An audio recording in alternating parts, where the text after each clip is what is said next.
ሰላም ጤና ይስጥልን ውድ የአምዛራ ሚዲያ ዜና ቤተሰቦች፣ ለአሁኑ የተመራረጡ መረጃዎችን ይዘን መጥተናል። አስቀድመንም አበይት ነጥቦቹን እንንገራችሁ።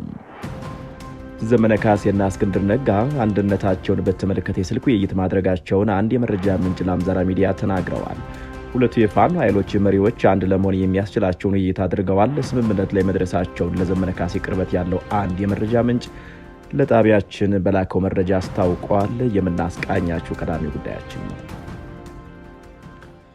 በማዕከላዊ አርማጭሆ ወረዳ በመከላከያ ሰራዊቱ ላይ የደፈጣ ጥቃት መፈጸሙን ነዋሪዎቹ ለአምዛራ ሚዲያ ተናገሩ።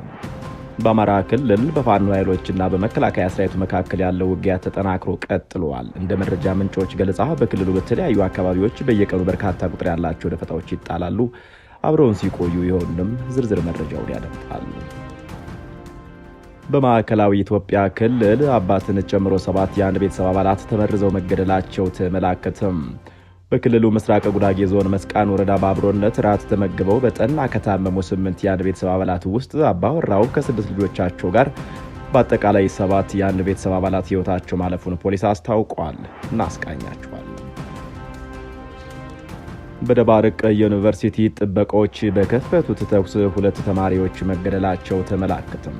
ተማሪዎቹ በግቢው ያደረጉትን አመጽ ተከትሎ ጥበቆቹ ከፍተውታል በተባለው ተኩስ በርካቶች ሲቆስሉ የ2 ተማሪዎች ሕይወት ወዲያውኑ ማለፉን የመረጃ ምንጫችን ለጣቢያችን ማድረሰው መረጃ አስታውቋል። ይኸውም ዝርዝር መረጃው ተሰናድቶለታል። ኦፌኮ የጸጥታና የፖለቲካ ጥያቄዎች መልስ ካላገኙ ቀጣዩ ምርጫ ሊሆን እንደማይችል አስታወቀ። በኢትዮጵያ የጸጥታና የፖለቲካ ጥያቄዎች መልስ ካላገኙ ቀጣይ ሀገራዊ ምርጫ ሊሆን አይችልም ሲሉ የኦፌኮ ሊቀመንበር ፕሮፌሰር መራራ ጉዲና ተናግረዋል። ክቡራን የአምዛራ ሚዲያ ዜና ቤተሰቦች አብረው ሲሆኑ እንዲህና ሌሎች መረጃዎችን ያደምጣሉ። አሁን ወደ ዝርዝር መረጃው እናልፋለን።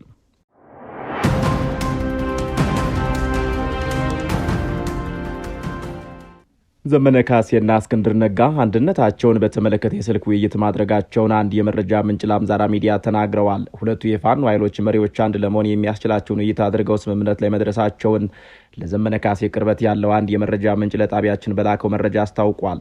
ዘመነ ካሴ እስክንድር ነጋ ከአፋብኃ ጋር ለመዋሃድም ሆነ እንደ ድርጅት የጋራ ግንባር ለመፍጠር አፋሕድን ማጠናከር በተለይ በሸዋ ከሚንቀሳቀሰው የአፋብኃ እዝ ጋር አንድነት ለመፍጠር መነጋገር እንደሚኖርበት አሳስቦታል ተብሏል።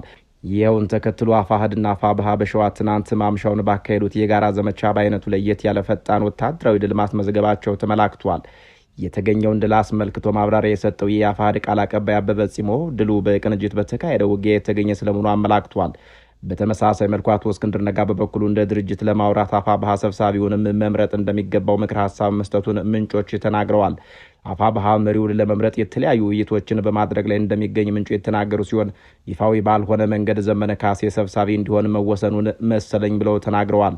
አቶ እስክንድር ያሉበትን የተበታተነ አደረጃጀቶች ከሰበሰቡ ከአፋብኃ መሪውን ከመረጠ በሁለቱ ድርጅቶች መካከል የሚፈጠረው አንድነት ጊዜ አይወስድም ያሉት ምንጩ ሁለቱ መሪዎች በዚህ ረገድ መግባባት ላይ ደርሰዋል ብለዋል።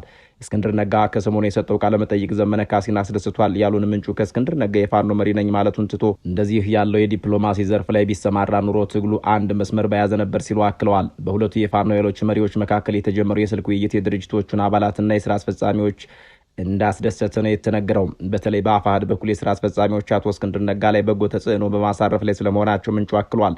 እስክንድር ነጋ ከሌሎች የፋኖ ኃይሎች ጋር ያሉበትን የተናጠለም ሆነ የድርጅት አሰራራዊ ችግሮች ቀርፎ አንድ ካልሆነ ስራ አስፈጻሚ የስራ አስፈጻሚ ውይይት አካሄዱ ከኃላፊነት እስከ ማገድ የደረሰ ቁርጠኝነት እንዳለም ተጠቁሟል። በተለይም መከታው ማሞ እስክንድር ነጋ ከሌሎች የፋኖ አደረጃጀቶችን በተናጠል ከግለሰቦችም ጋር ያለውን ችግር አለመቅረፉ የሸዋን ትግል ወደ ኋላ እንዳስቀረው አስቀድመው ችግሩን መፍታት እንደሚገባው ባንክሮ እንዳስጠነቀቀው ነው የተመላከተው።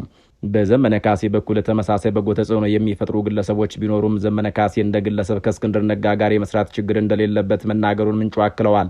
ዘመነ ካሴ አይደለም ከእስክንድር ነጋ ጋር ከብርሃኑ ነጋ ጋርም በጋራ ሰርተናል የሚል ያስቂኝ ግብረ መልስ ስለመስጠቱ አብራርተዋል። ከሁለቱም ድርጅቶች አባላትና ስራ አስፈጻሚዎች በመጣ በጎ ጫና የስልክ ውይይት እንዳደረጉ የተነገረላቸው እስክንድር ነጋና ዘመነ ካሴ አንድነታቸውን በተመለከተ በቅርቡ ይፋ እንደሚያደርጉም ይጠበቃል ብለዋል። መረጃውን ለአምዛራ ሚዲያ የላኩ ታማኝ መረጃ ምንጫችን በማዕከላዊ አርማጭሆ ወረዳ በመከላከያ ሰራዊቱ ላይ የደፈጣ ጥቃት መፈጸሙን ነዋሪዎች ለአምዛራ ሚዲያ ተናገሩ። በአማራ ክልል በፋኖ ኃይሎችና በመከላከያ ሰራዊቱ መካከል ያለው ውጊያ ተጠናክሮ ቀጥሏል ብለዋል ነዋሪዎቹ። እንደ መረጃ ምንጮች ገለጻ በክልሉ በተለያዩ አካባቢዎች በየቀኑ በርካታ ቁጥር ያላቸው ደፈጣዎች ይጣላሉ። በሚጣሉ የደፈጣ ጥቃቶች የመከላከያ ሰራዊቱ ሰብአዊና ቁሳዊ ውድመት በማስተናገድ ላይ ስለመሆኑም ይነገራል። ትናንት ማምሻውን በማዕከላዊ አርማጭሆ ወረዳ ልዩ ስሙ እንዝልሽ ቀበሌ ጋብላ ከተማ አቅራቢያ ቻለ የመታኩስ የተሰኘ ልዩ ቦታ ላይ የመከላከያ ሰራዊቱ የደፈጣ ጥቃት እንደደረሰበት የዓይን እማኞች ለአምዛራ ሚዲያ ተናግረዋል። ሰራዊቱ በደረሰበት የደፈጣ ጥቃትም ለጊዜው ቁጥሩ በውል ያልተረጋገጠ በርካታ አባሉ ሙትና ቁስለኛ ሆኗል ብለዋል።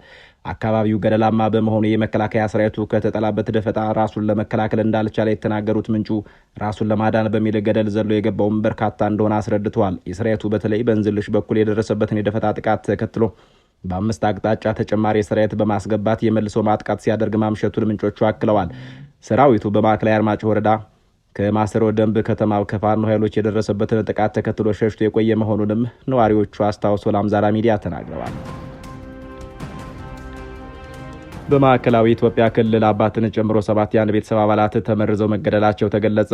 በክልሉ ምስራቅ ጉራጌ ዞን መስቃን ወረዳ በአብሮነት ራት ተመግበው በጠና ከታመሙ 8 የአንድ ቤተሰብ አባላት ውስጥ አባወራው ከ6 ልጆቻቸው ጋር በአጠቃላይ 7 የአንድ ቤተሰብ አባላት ህይወታቸው ማለፉን ፖሊስ አስታወቀም። የክልሉ ፖሊስ የወንጀል መረጃ ኢንተለጀንስ ዳይሬክቶሬት ተወካይ ምክትል ኮማንደር ያለው ተመስገን በወረዳው መሰረተ ወገራም ቀበሌ ዳሾ ቆቶ ተብሎ በሚጠራው መንደር ህዳር 6 ቀን 2018 ዓ.ም ምሽት 1 ሰዓት 8 የቤተሰብ አባላት አብረው ራት ከተመገቡ በኋላ በድንገት መታመማቸውን ተናግረዋል። በአብሮነት ራት እንደተመገቡ ብዙም ሳይቆዩ ከፍተኛ ለሆነ ህመም መዳረጋቸውን መረጃ የደረሳቸው የአካባቢው ነዋሪዎች የተጎጂዎችን ህይወት ለማትረፍ ተረባርበው ወደ ሆስፒታል ማድረሳቸው ተገልጿል። ሆኖም ከተጎጂ ቤተሰብ አባላት የ5 ዓመቱ መንግስቱ ኃይሌ፣ የ7 ዓመቱ መክብነ ኃይሌና የ17 ዓመቱ ተክሉ ኃይሌ የተባሉት 3 ወንድማማቾች በዕለቱ ሆስፒታል እንደደረሱ ህይወታቸው ማለፉ ተጠቁሟል። የተቀሩ ተጎጂዎችን ህይወት በህክምና ለማትረፍ ሐኪሞች ያልተቋረጠ ጥረት ቢያደርጉም የ14 ዓመቷ መቅደስ ኃይሌና የ15 ዓመቱ ገብሬ ኃይሌ የሁለቱ እህትና ወንድም ህይወት ህዳር 7 ቀን 2018 ዓ.ም ምሽት 11 ሰዓት ላይ ማለፉን ተከትሎ የሟቾቹ ቁጥር ወደ 5 ማሻቀቡ ተመላክቷል። ሌሎች 2 የቤተሰቡ አባላትም ምንም እንኳን የህክምና ክትትል ሲደረግላቸው ቢቆይም መትረፍ እንዳልቻሉና ህይወታቸው እንዳለፈ ነው የተመላከተው። በደባርቅ ዩኒቨርሲቲ ጥበቆች በከፈቱት ተኩስ 2 ተማሪዎች መገደላቸው ተገለጸ። ተማሪዎቹ በግቢ ያደረጉትን አመፅ ተከትሎ ጥበቆቹ ከፍተውታል በተባለው ተኩስ በርካቶች ሲቆስሉ የ2 ተማሪዎች ህይወት ወዲያውኑ ማለፉን የመረጃ ምንጫችን ለጣቢያችን ባደረሰው መረጃ አስታውቀዋል። እንደ መረጃ ምንጩ ገለጻ ተማሪዎች ያደረጉት አመፅ በዩኒቨርሲቲው ለተማሪዎች የሚቀርበው ምግብ ይስተካከል የሚል ነበር። ዩኒቨርሲቲው ለተማሪዎች የሚያቀርበው ምግብ ጥራት የጎደለው ከመሆኑን ባሻገር በቂ እንዳልሆነ ምንጩ ተናግረዋል። ከሰሞኑ በመንግስት ዩኒቨርሲቲዎች ተመሳሳይ አመጾች በመካሄድ ላይ ሲሆኑ የአመጾቹ መነሻ ትምህርት ሚኒስቴር ያጸደቀውን ፖሊሲ ተከትሎ ነው። ፖሊሲው የዩኒቨርሲቲው ተማሪዎች 3ኛ ዓመታቸውን እንዳጠናቅቁ ወደ መጡበት አካባቢያቸው ተመልሰው ለ1 ዓመት በመምህርነት ማህበረሰቡን ማገልገል አለባቸው የሚል ሲሆን ፖሊሲው ተግባራዊ ከሆነ አንድ ተማሪ በትንሹ በዩኒቨርሲቲ 5 ዓመታትን ለማሳለፍ ይገደዳል። ይህ እንዲሆን አንፈልግም ያሉ የግቢ ተማሪዎች አመጽ ላይ ሲሆኑ በየዩኒቨርሲቲዎች የፌዴራል ፖሊሶችና የኮማንዶ ኃይሎች ስለመሰማራታቸው ምንጮች ተናግረዋል። ተማሪዎቹ ምንም እንኳን አመጽ ላይ ቢሆኑም በሚኒስቴር መስሪያ ቤቱ በኩል እስካሁን ድረስ በግልጽ የተባለ ነገር የለም። ሚኒስቴሩ ያወጣው ፖሊሲ በበርካቶች ዘንድ የተተቸና የትውልድን እድሜ የሚበላ በሚል የተገለጸ ነው። የቀድሞው ተቃዋሚ ፕሮፌሰር ብርሃኑ ነጋ ወደ ትምህርት ሚኒስቴርነት ከመጡ ጀምሮ በዘርፉ በርካታ ለውጦች የተደረጉ ሲሆን ለውጦች አዎንታዊም አሉታዊም ትርጓሜ የተሰጣቸው መሆናቸውን አምዛራ ሚዲያ ለመታዘብ ችሏል። ኦፌኮ የጸጥታና የፖለቲካ ጥያቄዎች መልስ ካላገኙ ቀጣዩ ምርጫ ሊሆን እንደማይችል አስታወቀም። በኢትዮጵያ የጸጥታና የፖለቲካ ጥያቄዎች መልስ ካላገኙ ቀጣይ ሀገራዊ ምርጫ ሊሆን እንደማይችል የኦፌኮ ሊቀመንበር ፕሮፌሰር መራራ ጉዲና ተናገሩ። ፕሮፌሰር መራራ በተለይ ከዶይቼ ቬለ ጋር ባደረጉት ቆይታ በተለይ በኦሮሚያ ክልል ያለው የጸጥታ ሁኔታ አሳሳቢ በመሆኑ ከክልሉ መንግስት ጋር መነጋገር የግድ አስፈላጊ ሆኖ ተገኝቷል ብለዋል። ፖለቲከኛው እንዳሉት በተለይ በኦሮሚያ ክልል ያለው የጸጥታ ሁኔታ አሳሳቢ በመሆኑ ከክልሉ መንግስት ጋር መነጋገር የግድ አስፈላጊ ሆኖ ተገኝቷል፣ ደብዳቤም ለመላክ ተገደናል ብለዋል። ከትናንት በስቲያ ማክሰኞ ዳር 9 ቀን 2 ዋነኛ የኦሮሞ ተቃዋሚ ፓርቲዎች ለኦሮሚያ ክልል ፕሬዝዳንት የንነጋገር ይፋዊ ደብዳቤ ቢልኩም የክልሉ መንግስት ወዲያው መልስ አልሰጣቸውም። አብዛኛው የክልሉ አካባቢ በጸጥታ ችግር ውስጥ በወደቀበት ሁኔታ ቸል ብለን ማየት አንችልም ብለዋል ፖለቲከኞቹ። ዋናው ጉዳይ የኛ ችግር አብዛኛው የኦሮሚያ በሚባለው ደረጃ ሰፊ ችግር ውስጥ ገብቷል የሚሉት ፖለቲከኛው ዝም ብለን ልናይ አንችልም ባይ ናቸው። የክልሉ ህዝብ ወጥቶ መግባት ካቃተው በየቦታው ከህግ ውጭ ግድያዎች እየበዙ እየሰፉ ሲሄዱ እያየን ህዝብ እንወክላለን ብለን ዝም ብለን መቀመጥ አስቸጋሪ ቢሆንብንም እንወያይ ብለን ደብዳቤ ጽፈናል ይላሉ። ህዳር 9 ቀን 2018 ዓ.ም የተጻፈውና ለኦሮሚያ ክልል መንግስት ፕሬዝዳንት ሽመልስ አብዲሳ መላኩን የሚያመላክተውና በኦፌኮ ይፋዊ የፌስቡክ ገጽ ላይ ተለጥፎ የተመለከተው ደብዳቤ እንደሚለው አቶ ዳውድ ኢብሳ የኦነግ ሊቀመንበር እንዲሁም ፕሮፌሰር መራራ ጉዲና የኦፌኮ ሊቀመንበር በኦሮሚያ ወቅታዊ ጉዳይ ላይ ለመነጋገር ቀጠሮ እንዲሰጠን እንጠይቃለን ይላል። የደብዳቤውን መላክ የኦነግ የህዝብ ግንኙነት ኃላፊ አቶ ለሚገመቹም አረጋግጠዋል። 7 ነጥቦች በተለያዩ ጊዜ በተለያዩ ጸጥታና የፖለቲካ ምህዳር ጥያቄዎች ካልተፈቱ የሚመጣው ምርጫ ሊሆን አይችልም ያሉት ፖለቲከኛው ከፖለቲካ ቲያትር ባለፈም ምርጫ ሊሆን አይችልም ሲሉ አስረግጠዋል። ይህን መንግስትም የኢትዮጵያም ህዝብ የዓለም አቀፍ ማህበረሰቡም ሁሉም እንዲያውቅ አድርገናል ባይ ናቸው። ክቡራን የአምዛራ ሚዲያ ዜና ቤተሰቦች ለአሁኑ የተመረጡ መረጃዎች እነዚህ ነበሩ። ስለምትከታተሉ እንደስንኝ ይሰኛለን። ጤና ይስጥልን።